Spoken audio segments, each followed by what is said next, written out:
بسم اللہ الرحمن الرحیم۔ السلام علیکم پیارے بچوں، سبق ہم پڑھ رہے تھے ہمارا ماحول۔ جتنا سبق ہم پڑھ چکے ہیں آج ہم اس سے آگے بڑھیں گے، تو آئیے سبق کو شروع کرتے ہیں۔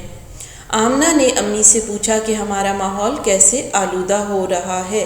جی بچوں، آلودہ ہو رہا ہے یعنی ہمارا ماحول کس طرح سے گندا ہو رہا ہے، کن وجوہات کی بنا پہ گندا ہو رہا ہے۔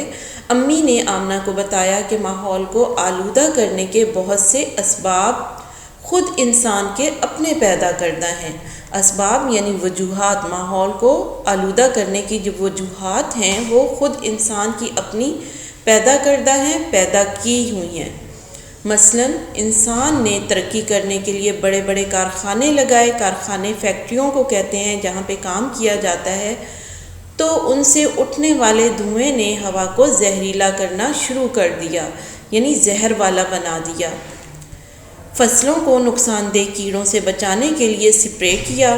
نقصان پہنچانے والے کیڑے، تو فصلوں کو نقصان دہ کیڑوں سے، نقصان پہنچانے والے کیڑوں سے بچانے کے لیے سپرے کیا۔ سپرے یعنی چھڑکاؤ کیا، جو ادویات کا، دواؤں کا کرتے ہیں۔ تو ان کیڑے مار ادویات نے، ادویات دوا کی جمع ہے، نے ہوا اور انسانی صحت دونوں کو نقصان پہنچایا۔ جی بچوں، فصلوں کو نقصان پہنچانے والے کیڑوں سے محفوظ کرنے کے لیے ان پہ جو ادویات کا، دواؤں کا سپرے کیا جاتا ہے وہ بھی انسانی صحت کو نقصان پہنچاتا ہے۔ ٹریفک نے ہمیں آنے جانے میں سہولت دی تو اس کے دھوئیں نے انسانی صحت کو خراب کیا۔ یعنی ہر چیز کا ایک طرف فائدہ ہے اور ایک طرف اس کا نقصان بھی ہے، لیکن ان نقصانات کو ہم خود پیدا کرتے ہیں۔ ٹریفک نے ہمیں آنے جانے میں سہولت دی، یعنی آسانی پیدا کر دی ہمارے آنے جانے میں، تو انسانی صحت کو اس کے دھوئیں نے خراب بھی کیا۔ ہوا میں اڑنے والے ہوائی جہاز، سمندروں میں چلنے والے بحری جہاز اور خلا میں جانے والے خلائی جہاز، ان سب سے خارج ہونے والا دھواں فضائی آلودگی کا سبب بنا۔ خلا کے معنی ہے زمین اور آسمان کے درمیان کی جو خالی جگہ ہے اسے خلا کہتے ہیں۔ خارج ہونا، نکلنا، سبب، وجہ، یعنی ہوائی، سمندری اور بحری جہازوں میں سے جو دھواں خارج ہوتا ہے، وہ بھی جو دھواں نکلتا ہے وہ بھی ہماری فضا کو آلودہ کرتا ہے، ہماری فضا کے آلودہ ہونے کی وجہ بنتا ہے۔ آبادی بڑھنے کے باعث قابل کاشت زمین رہائشی کالونیوں میں تبدیل ہوتی چلی گئی۔ باعث کے معنی ہے وجہ، قابل کاشت یعنی جو زمین فصلیں بونے کے قابل ہو، کاشت کرنے کے قابل ہو، رہائشی رہنے کی جگہ۔ تو آبادی زیادہ ہونے کی وجہ سے جن زمینوں پہ فصلیں کاشت کی جاتی تھیں، فصلیں بوئی جاتی تھیں، وہاں پہ کالونیاں بن گئیں اور لوگوں نے رہائش اختیار کر لی۔ درختوں کے بے دریغ کٹاؤ سے زمین بنجر ہو گئی۔ جی بچوں، بے دریغ کے معنی ہے بلا جھجک، بغیر کسی جھجک کے، اور بنجر اس زمین کو کہتے ہیں جس پہ کوئی فصل نہ اگے، قابل کاشت نہ ہو۔ تو درختوں کو کاٹنے کی وجہ سے، زیادہ درخت کاٹ لینے کی وجہ سے زمین جو ہے وہ بنجر ہو گئی اور بارشوں میں کمی آتی چلی گئی۔ جی پیارے بچوں، جنگلات اور درخت جو ہوتے ہیں یہ ان کی وجہ سے بارشیں ہوتی ہیں۔ بارش ہونے کی ایک وجہ درخت بھی ہوتے ہیں۔ اسی وجہ سے کرۂ ارض کا درجہ حرارت بڑھتا جا رہا ہے، اور جو انسانی زندگی کے لیے بے حد خطرناک ہے۔ کرۂ ارض ہماری زمین کا دائرہ، یعنی ہماری زمین، اور درجہ حرارت گرمی یا سردی کی شدت کا کم یا زیادہ ہونا تو بڑھ رہا ہے، یعنی زیادہ ہو رہا ہے، گرمی ہوتی جا رہی ہے، ہمارا ماحول گرم ہو رہا ہے، جو انسانی زندگی کے لیے بے حد خطرناک ہے، خطرناک خطرے سے بھرا ہوا ہے۔ آمنہ امی کی باتیں نہایت غور سے سن رہی تھی۔ اس نے مزید پوچھا کہ ہمارے ماحول کو اور کون کون سی چیزیں خراب کرتی ہیں۔ جی بچوں، آمنہ نے اپنی امی کی یہ ساری باتیں بڑے غور سے سنی اور پھر اپنی امی سے پوچھا کہ اس کے علاوہ اور کون سی ایسی چیزیں ہیں جو ہمارے ماحول کو خراب کرتی ہیں۔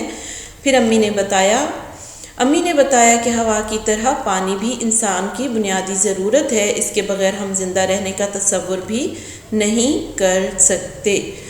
جی بچوں، امی نے کیا بتایا کہ جیسے ہوا کے بغیر انسان زندہ نہیں رہ سکتا، انسان کی بنیادی پہلی ضرورت ہوا ہے، آکسیجن ہے، اسی طرح پانی کے بغیر بھی ہم زندہ نہیں رہ سکتے۔ تصور کرنا، خیال کرنا، یعنی ہم سوچ بھی نہیں سکتے کہ ہم پانی کے بغیر زندہ رہیں۔ کرۂ ارض کا 3/4 حصہ پانی پر مشتمل ہے، اس میں سے 3% حصہ انسانوں کے لیے قابل استعمال ہے۔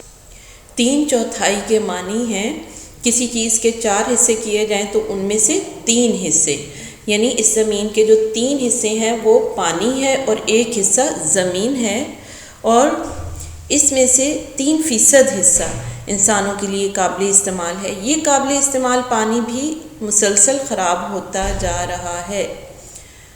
قابل استعمال، استعمال کے قابل، یعنی جو 3% پانی ہمارے لیے قابل استعمال ہے وہ بھی خراب ہو رہا ہے، مسلسل لگاتار خراب ہوتا جا رہا ہے۔ گھروں سے نکلنے والا کوڑا اور کارخانوں سے نکلنے والا زہریلا مواد، جان لینے والا مادہ دریاؤں اور نہروں کے پانی میں شامل ہو کر اس کو آلودہ کر رہا ہے۔ یعنی جو ہم گھروں سے کوڑا کرکٹ باہر پھینکتے ہیں، ہمارے گھروں کا کوڑا کرکٹ ہے، اور جو کارخانوں سے زہریلا مواد نکلتا ہے، زہریلے مادے نکلتے ہیں، وہ نہروں میں شامل ہو جاتے ہیں اور اس کو بھی گندا کر رہے ہیں۔